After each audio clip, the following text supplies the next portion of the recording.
Hello，大家，今天的主题呢，我想跟大家聊一聊，听上去只和女性相关，但实际上只要家中有女性，你都应该了解一下的经前期综合症。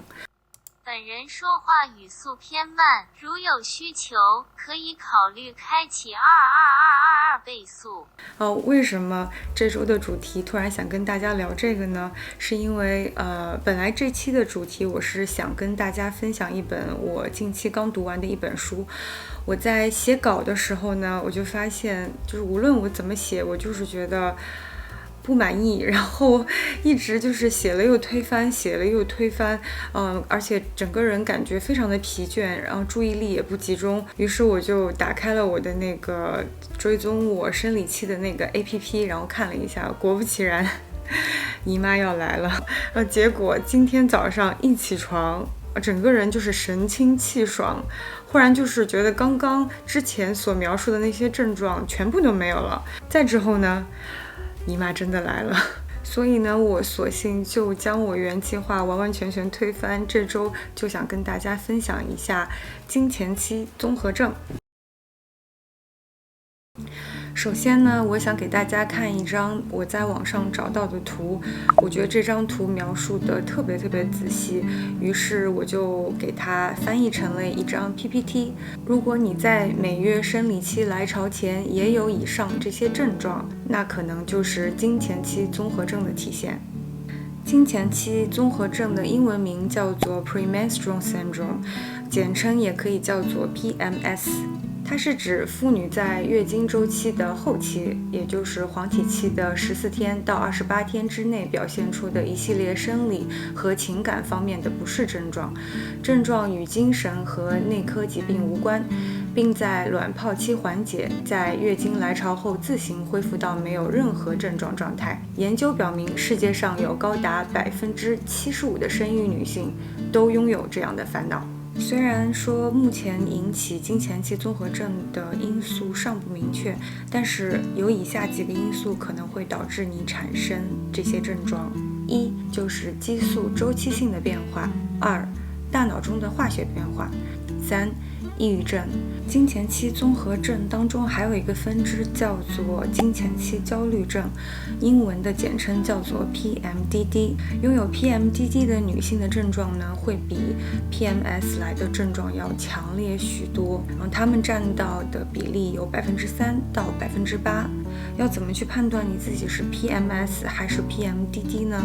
一个非常重要的原则就是以上的这些症状是否已经严重影响到了你的正常生活。如果说你深受这些症状的困扰，那么一定要及时去寻求医生的帮助。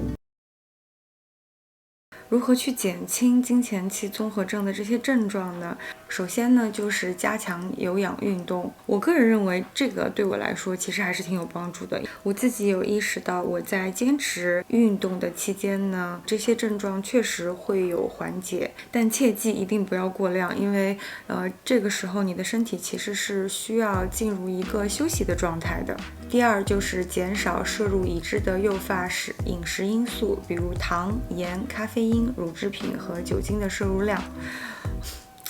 我觉得我这点做的不太好，也许是因为过去那几天咖啡实在是喝的太多了，所以我这个月的话，这个症状相对来说好像来的就是猛烈了一些。第三呢，就是多吃健康的碳水化合物，比如说像全麦面包、南瓜、燕麦等。第四呢，就是保证一个充足的睡眠。五，可以考虑服食营养品。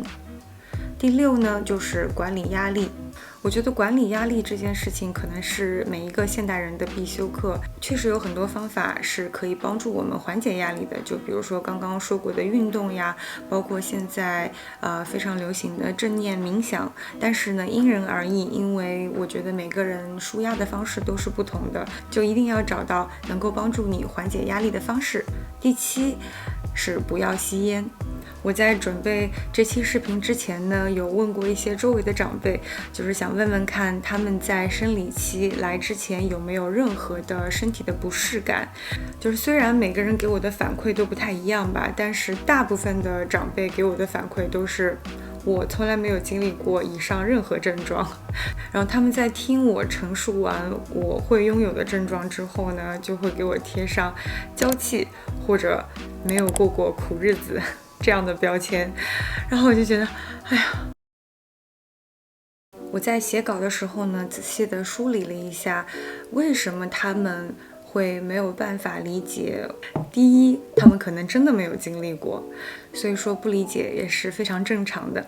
第二呢，就是经历过但选择忽视，因为在过去的大环境里，痛苦是不可以言说的，你必须看上去像是一个无坚不摧的铁人，因为承认痛苦是弱者的表现。第三呢，可能就是经历过但不自知，也许是因为工作或者生活太忙碌了，没有精力和时间去意识到自己其实就是拥有过以上这样的症状。写到这里呢，我忽然一下就理解了他们的立场，同时呢，也更加坚定了我想要做这期视频的决心。作为一名普通女性，我目前的状态呢，就是了解它，接受它。如果累了，就给自己多一些休息时间。如果情绪很荡，莫名其妙的想要哭，尽情的哭出来吧。然后呢，就是一定要相信姨妈来的那天，这一切都会过去。然后再等到姨妈结束之后呢，姐妹们就又可以支棱起来了。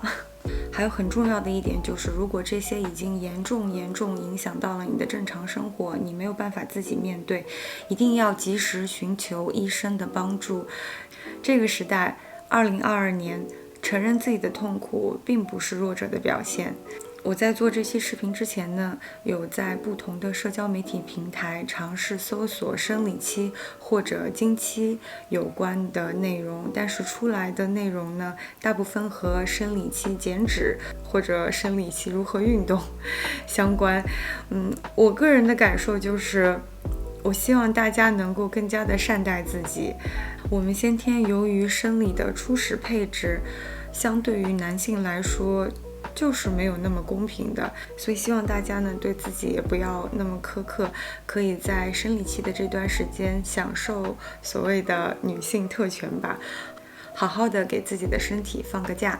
好了，那今天我就聊这么多，我们下期视频见啦，拜拜。